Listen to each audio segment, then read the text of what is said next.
You know, if it was anything new to talk about crappy people on my channel, then maybe the beginning of this video would be a little unique, but unfortunately, it's not. So let's talk about the website BraverThanTheTroops.org.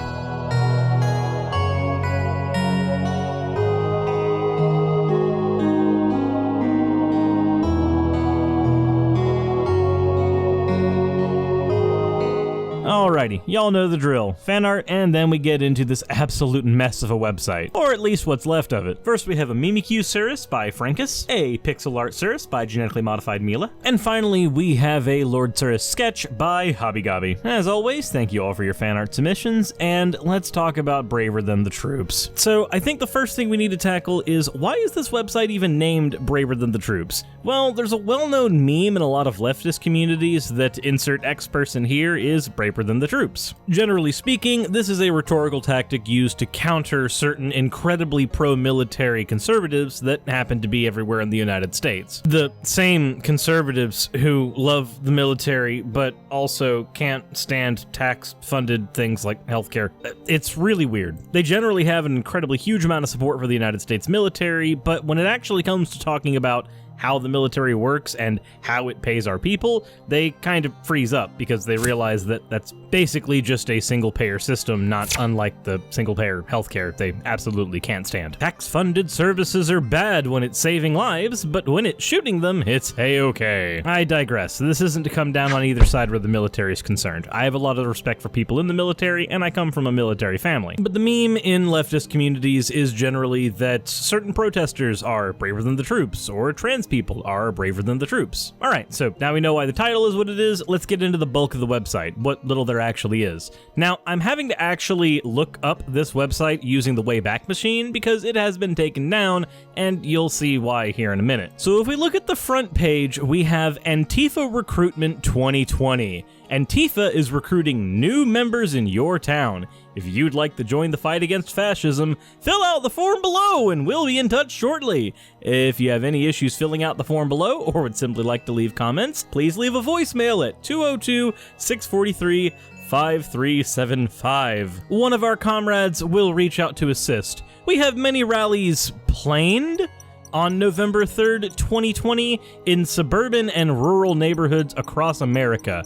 Sign up below to be notified of rallies in your neighborhood. You will also get periodic messages from the leader of Antifa. In this paragraph alone, there's a whole lot of crap to unpack. First of all, the date for your rallies being November 3rd. Well, for those who aren't in the United States, November 3rd is the date for the United States general election. You know, where we vote for the President of the United States. Telling people to go to rallies instead of going to vote at the voting booths and making sure that it is expressly leftists who will end up wanting to do that, I think there's your first tip-off that there's something fishy about this website. Secondly, I love the fact that they performatively call people comrades. You know that leftists generally don't engage in the same level of performative jerking off that right-wingers tend to do? I don't know if y'all remember the private messages between Caitlyn Bennett and all of her other sympathizers, but the levels of performative Nazism that went into those particular messages aren't the same thing you generally find when lefties communicate. Most of us are just regular folk, and that is exemplified by the fact that many of us are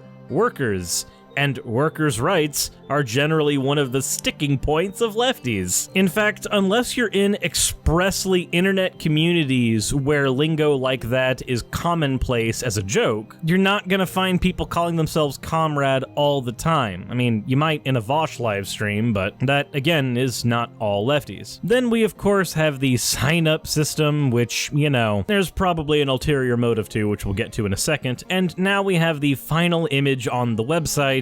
Join us as we build the socialist states of Antifa to dismantle capitalism, destroy white supremacy, defeat Trumpism, lock up killer cops, erase the Confederacy, and win the culture war. Antifa is recruiting locally ages 12 to 60. Rallies will be held on November 3rd. For more information, leave comments at the previously listed number. And www.antifa2020.com. Alright, does anybody else see some red flags here? Because the ones I see first are, join us as we build the socialist states of Antifa. I don't think you understand that a lot of people who are Antifa are communists, and therefore they don't want states. In fact, pure communism would lead to a stateless, classless society, so nah. Secondly, a lot of people who are Antifa are not necessarily socialists or communists. There are plenty of liberals and capitalists who are Antifa. To be Antifa, you literally just have to be against fascism.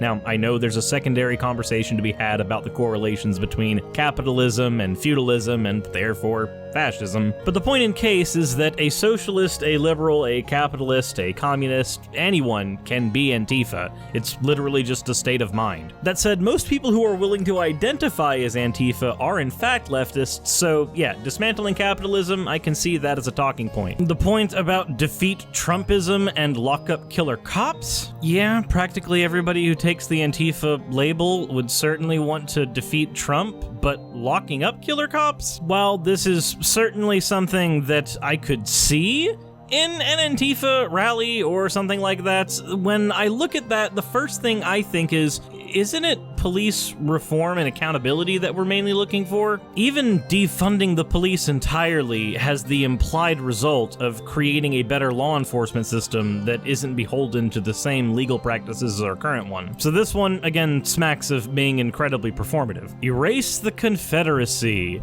This is one of the ones that definitely should tip anybody off. For anybody who doesn't know their United States history, the Confederacy was already erased. We beat it. We literally had a war over this. This is talking about the erasure of history that happens when people dismantle statues that glorify the Confederacy. You know, statues that were typically put up 50 to 100 years after the Confederacy and are not actually historical monuments, but were actually threats levied against black people who were trying to escape the oppression of Jim Crow. You know, that kind of thing. Those are the things that are actually being taken down.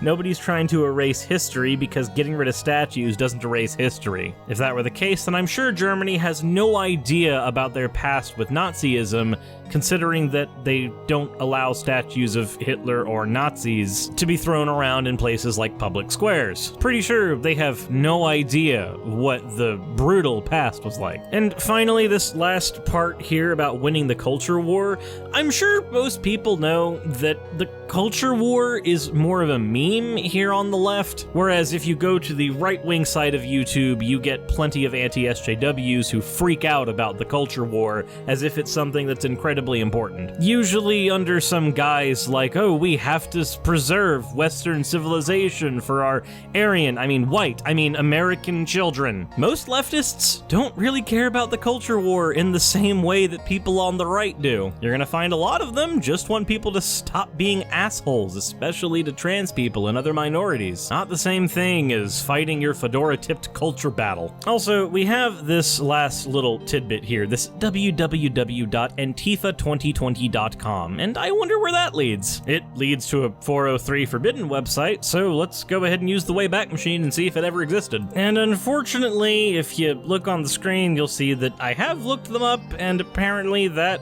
archive never existed. This means either the website never existed or nobody thought to archive the website before it was taken down. I don't know either way because I didn't dig into this until very recently. But is there anything else we can maybe glean? Let's go back to the website itself. And aside from the splash front for the website saying fight back against MAGA fascists, so aside from the sloppy typing and everything else that's found on the website, this is where things get a little weird. So you look at this source code here on the most recent version of the website before it got taken down, it says that it is a new site for Mr. Shapiro, and to check the welcome email for Ben Shapiro at dailywire.com. However, the earliest version of the website does not have this in its source code. Not only is this an actual screenshot of the same section of the source code that it should be in the earliest version of the archive, I also did a Control F to see if I could find the email or any reference to Ben anywhere on the actual source code of the original website as it was archived on August 9th. So when I see Twitter screenshots of people going, oh my god, look at the source code, Ben Shapiro did it, I have to come at it with a little bit of skepticism. I want to believe that Ben Shapiro would be this shitty because, well, he has been in the past with several other things. But if he actually did create this website, moreover, with his Daily Wire email of all things, the one people most publicly know, the website would have been created with that. On top of that, there is this post on r/breadtube with 295 upvotes that says, I created the fake Join Antifa site that went viral yesterday. I slipped Ben Shapiro's email into the source code. Now people think Ben did it, and this is from a deleted user. But given that this was deleted, and given how deliberately obtuse many of the calls are in the actual website, I don't know if I can trust this either. If we dive into the source code again though, we'll actually see that there's a hyperlink added to the text leader of Antifa. This little tidbit I found by looking at the Daily Dot article on this. This leads to a tweet by Adam Rahuba, where he says, here is your message from the leader of Antifa. There is no leader of Antifa. There is no organization to join. The honeypot is a troll to fuck with far-right dorks like this crazy weirdo who left a voicemail on our fake hotline. So for everyone who thinks that Ben Shapiro did it, no. He didn't actually make the website. If you apply a little bit of skepticism, you find that the website is actually made by someone who routinely trolls the far right. Which means now the discussion has to get into how useful is a tactic like this, because I'm a little torn. On the one hand, this is basically just a trolling campaign that got at least a few people on the left riled up, especially when you go into the source code and see the Ben Shapiro plant thing in there. That reeks of an incredible dishonesty. I'm of the opinion that if we're to engage in any type of rhetorical battles with people on the right, we need to at least be honest about what we're doing and not engage in these kind of strawman tactics. Ben Shapiro has done and said enough stupid things for the right that we don't need to make a website and lie about its creator. On the other hand, if you ignore the obvious planting of Shapiro's email a day after the website's creation, you do get gems like this sent in through their voicemail service. You know what? You scumbags are the same as the Nazis themselves, because the crap that you pull, you call yourself socialist, right? But you're anti-Nazis. But I want to tell you something. Let me give you a little fucking history lesson. National Socialism means Nazis, and that's what you're trying to aim for, socialism and communism. It's the same thing. So why do you hate Nazis when you're practically acting like a bunch of Nazis? Y'all and the Black Lives Matter are doing the same thing that the KKK and the Nazis did, going around beating people up, intimidating businesses, causing problems. Well, I'm going to tell you something. Your time's coming, motherfuckers. You come to my town, start this shit, I guarantee you'll be left in fucking body bags. Pieces of shit, that's what you all are. Quit being a bunch of fucking pussies. Come burn a flag in my fucking yard, motherfucker. See where it gets you. You fucking little fat bitch, motherfuckers. Anti-fags. We are the Dixie Antifa. And you are the anti-fags. So kiss my fucking ass, you pieces of shit. God bless the USA, Trump 2020. Go fuck yourself. Now, if you want a history lesson in if the Nazis were actually socialists, please check the description below. I will be linking the video that I did on that on my channel, but spoiler alert, they weren't. If you're the type of person that believes that having the name National Socialist suddenly makes you a socialist, then I want to go ahead and take you to the Democratic People's Republic of Korea and tell me exactly how democratic they are. Go ahead, and you can just stay there if you want. It's completely up to you. So I'm completely torn on this. Like I said, on the one hand, I think doing dishonest things like dropping Ben Shapiro's email in there are scummy. He's done enough on his own to warrant being a scumbag without the strawmanning. But on the other hand, it does effectively troll the right, and it does pull many of their opinions up to the forefront, which allows people to point out that many of these opinions are not actually strawmen themselves. We can literally point to people on the right who engage in this kind of performative tomfoolery, cocking a gun on a phone and saying they're going to enact violence on someone simply because they're coming into their town, showing such an incredible ineptitude for history that we can start to understand why they think that getting rid of statues is erasing history.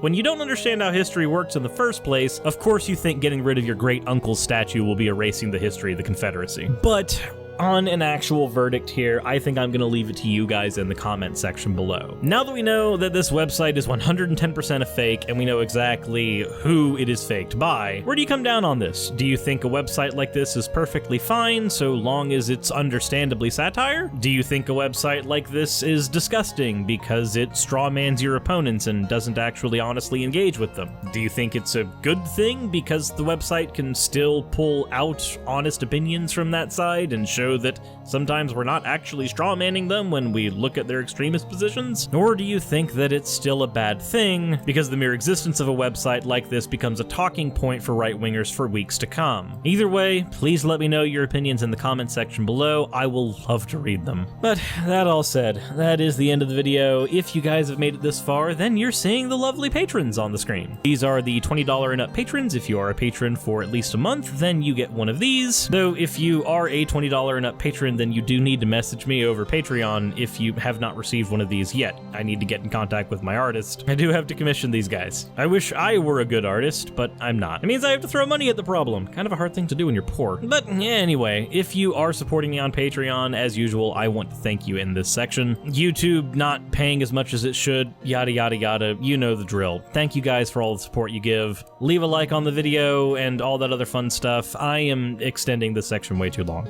As always, everyone, insert end of video tagline here. And oh, don't fall for fake honeypot websites.